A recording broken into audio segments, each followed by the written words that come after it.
E aí, pessoal, vamos voltar à nossa aula. É isso aí, vamos estudar, né? Vamos aproveitar esse momento e se dedicar com mais força e mais afinco ainda. Vamos à luta. Então, pessoal, agora a gente continua na temática, né? Riscos ambientais. Tá pensando que é assim, é? Só uma aula de 20 minutos, já falou tudo de risco? É só o começo, meu filho. Vamos à luta? Vamos lá. Tá vendo essa tabelinha aí ao lado? Eu não coloquei ela para enfeitar aqui minha aula não, tá? Essa tabela, preste atenção, é sim para mostrar a vocês que a classificação dos riscos ambientais ela não é aleatória. Ela não foi criada ao Deus dará. Ela foi criada e classificada, certo? Mas como, professor? Interessante. Eu gostaria de contar esse fato para vocês, certo? Que poucas pessoas que falam dessa tabela, elas não contam esse fato. Mas essa tabela nem pertence à NR15 e nem pertence à NR9. Vocês gostariam de saber de qual norma vem essa tabela? Simples.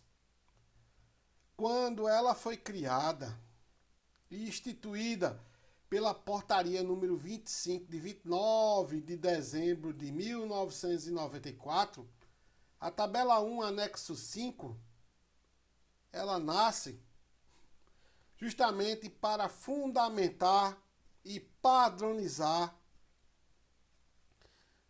o mapa de risco. Então ela nasce como alteração da NR5 em 1994, certo? Só que ela padroniza, como a própria tabela diz no seu título, classificação dos principais riscos ocupacionais em grupos de acordo com a sua natureza físico, químico, biológico, ergonômico e de acidente, padronização das cores: verde, físico; vermelho, químico; marrom, biológico; amarelo, ergonômico; azul, acidente, certo?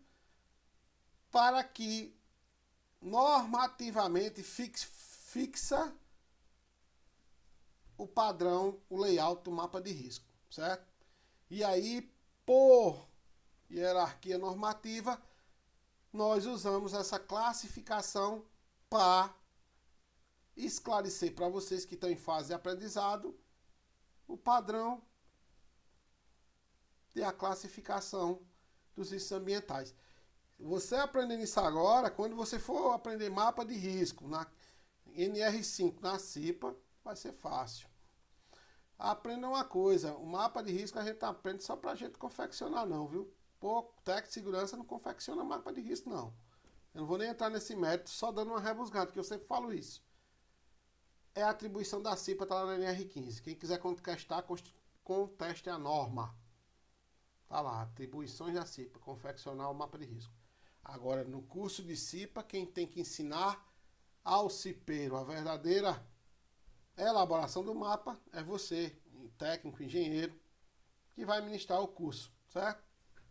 Então, parte dessa norma aqui, ó, dessa portaria aqui, a instituição dessa tabela. Porque essa portaria foi criada em 1994, alterando a NR15, a NR9 e a NR5. Foi uma das alterações que foram feitas por essa portaria.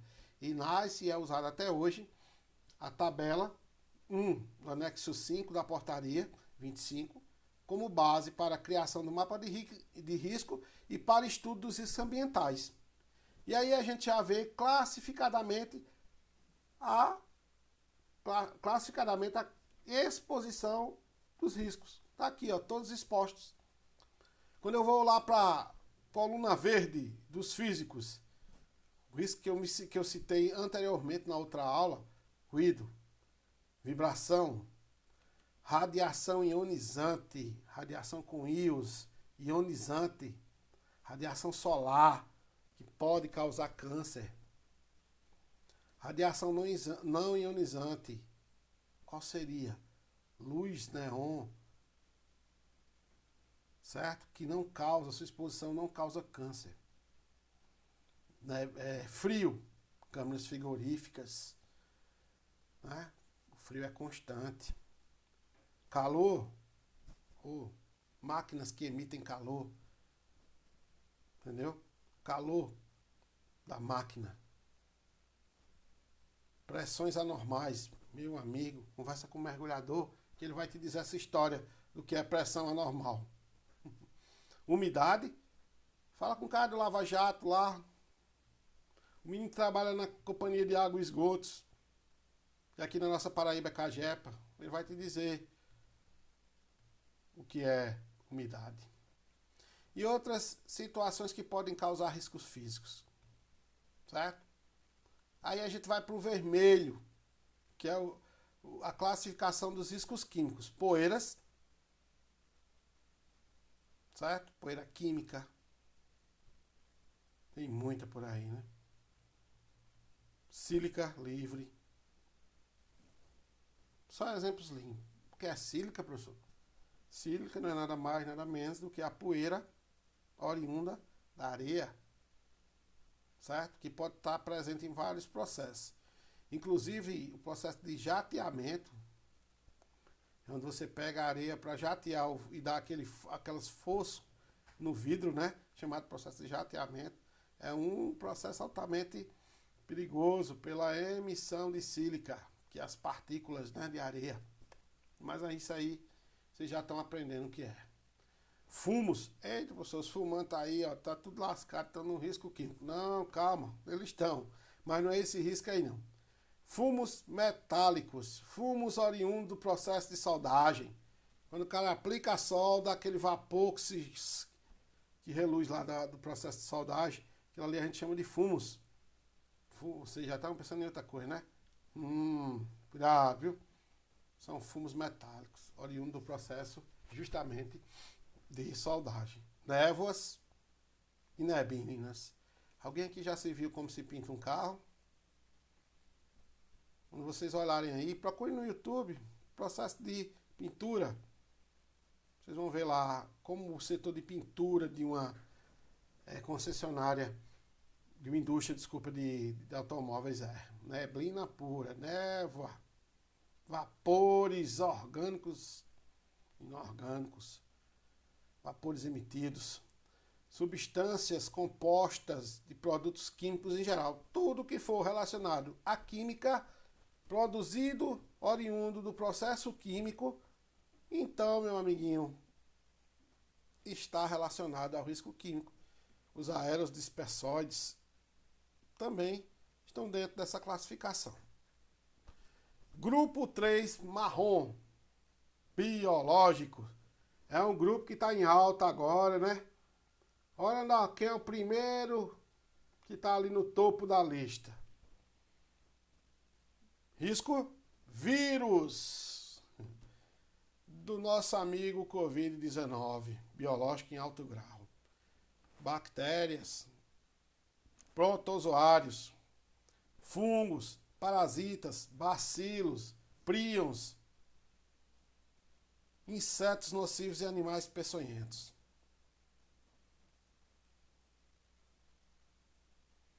E outras situações que poderão contribuir para a ocorrência de riscos biológicos. Aí vem o grupo amarelo, riscos ergonômicos, a ergonomia, o estudo do posto de trabalho, análise ergonômica do trabalho. Eita, na aula não era ergonomia não, desculpa aí. Certo? Esforço físico intenso, levantamento e transporte manual de cargas, posturas inadequadas, controle rígido de produtividade, imposição de riscos excessivos, trabalho em turnos e noturnos, jornada prolongada, monotonia no computador, repetitividade. Isso tudo está ligado ao fator ergonômico. Principalmente para nós que fazemos segurança de trabalho e somos técnicos de segurança, relacionado com o que diz a NR17. Entendeu? E a nova classe de profissionais, que já não é tão nova, são os ergonomistas, que são oriundos aí da medicina na ortopedia e a medicina na fisioterapia. Os fisioterapeutas dominaram bem essa área de ergonomia. Então hoje eu já não me atrevo a estar muito mexendo com risco ergonômico não, sabe? eu gosto muito de me reportar a análise ergonômica ao lado da ergonômica. Tanto quando eu faço PPRA, eu não identifico mais o risco ergonômico assim. Eu já me reporto a análise ergonômica ou laudo ergonômico mais específico, tá? Se eu for trabalhar numa empresa, fazer um documento de uma empresa, em que, por exemplo, um call center, em que o risco ergonômico é mais na sua intensidade de grau máximo do que em relação aos outros riscos, eu vou consequentemente exigir que no documento se faça a análise ergonômica do trabalho ou o laudo ergonômico, tá bom? Mas deixa pra lá, a gente discute mais na frente, mas é só um toquezinho pra vocês, tá? Qualquer coisa deixa R$10 aí pra mim. E o grupo azul, que são os acidentes. Arranjo físico inadequado. Vocês já ouviram falar de layout, né? Layout é o nosso arranjo físico inadequado. Depressões, quedas, falta de corrimão. Aí a gente vai, como vocês conhecem mais. Aí é um risco, máquina sem proteção, diretamente ligado com o NR12. Eu não vou mexer muito, que isso o professor Arimatea está falando para vocês, né? Também a parte de ferramentas inadequadas e defeituosas, as velhas gambiarras de ferramentas que a NR12 proíbe. E iluminação inadequada, que está diretamente ligado também com os riscos ergonômicos, pois a iluminação é um risco bem, vamos dizer assim, qualificado dentro da NR17.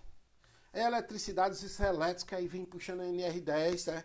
A gente fala sempre, e eu sou bem oriundo da NR10, porque eu sou instrutor, certo? Trabalhei muito tempo em outras escolas como instrutor de NR10, fiz curso de eletricista, eu conheço um pouquinho dessa vivência dentro de uma, vamos dizer assim, de um mundo da segurança do trabalho na eletricidade, que é NR10. Probabilidade de explosão de incêndio, aí a gente vai se remeter às normas de combate a incêndio, armazenamento adequado, vai nascendo ali daquele conceito da NR11, transporte, armazenamento, tá? Animais peçonhentos também está aqui, mas não no risco biológico, ele vai citar os venenos, certo? Os animais que podem... ação não, aqui é ação, certo? No grupo azul. Animais peçonhentos é a ação do animal. E lá é o efeito nocivo que esse veneno do animal pode ter, pode ter uma bactéria, um vírus, né? Que realmente traga um risco pela química do veneno a você. Estão entendendo? Então, vejam bem como é expansivo isso aí. Como essa pequena tabela com 5 colunas abre um leque de opções para a gente procurar isso no ambiente de trabalho. Tá bom? Então, deixa eu reforçar de novo para vocês, que eu quero que vocês aprendam que isso é importante. Porque depois lá na frente a gente vai falar de medição, de aparelho, né, decibelímetro, luxímetro, dosímetro. Físico, químico e biológico. São quantitativamente mensuráveis. Eu posso medir essa exposição, certo? Pensem nisso. Ergonômico de acidente são qualitativamente mensuráveis. Eu os reconheço a partir do momento que visualizo eles no ambiente de trabalho, certo? Então eu reconheço o risco ergonômico, eu vejo o risco de acidente, certo? Eu vou medir o ruído, eu vou medir a vibração, vou medir a poeira da sílica, os fumos metálicos, tá bom? E aí eu entro no mundo da qualificação e da quantificação. Essa tabela ela foi criada para nortear a existência do mapa de risco e para trazer para vocês a importância de como, com os exemplos que ela cita, encontrar dentro do ambiente de trabalho esses fatores, riscos, que vocês já sabem o que é risco. Desses riscos é onde vai sair as medidas, quando eles forem encontrados, para a prevenção dos acidentes e das doenças ocupacionais. Entendem mesmo o que eu estou falando, né? Então vamos continuar aí. Dentro dessa classificação da tabela, certo? Nós vamos ter uma série de infinidade, depois que quantificarmos e qualificarmos esses riscos, de ações.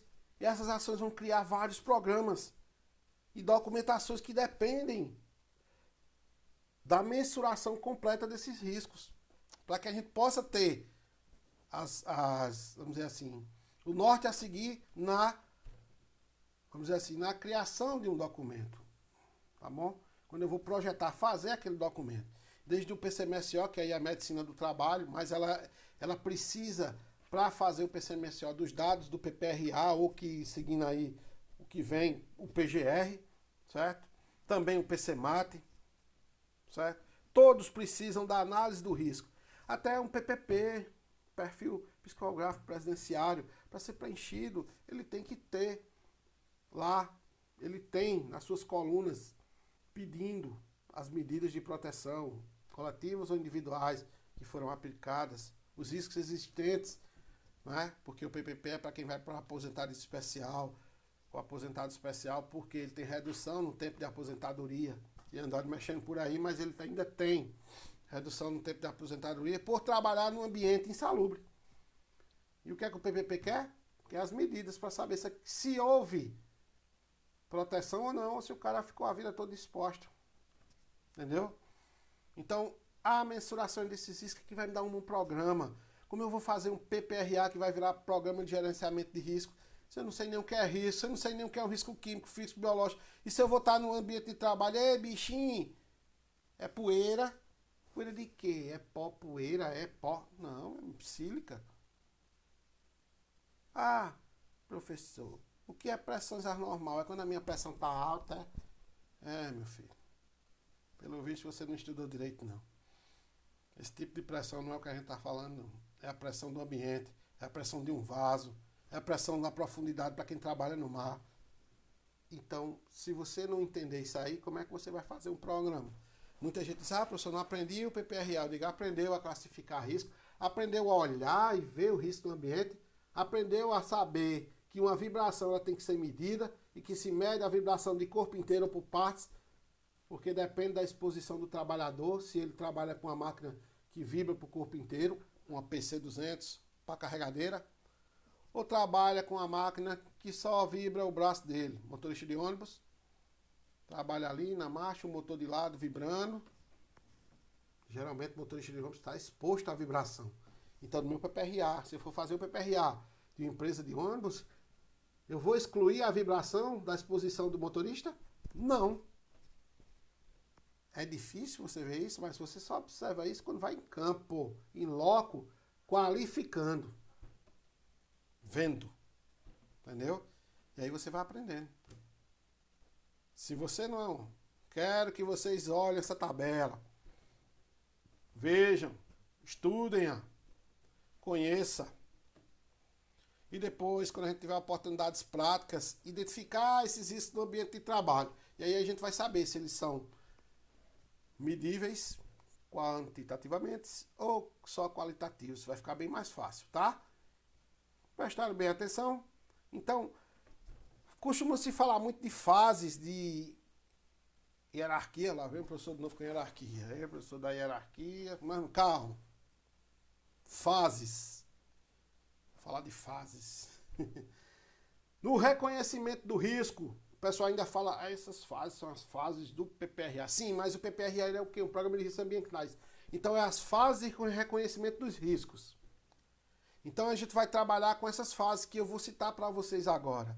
Você tem que fazer a antecipação, o reconhecimento, a avaliação e depois as medidas de controle.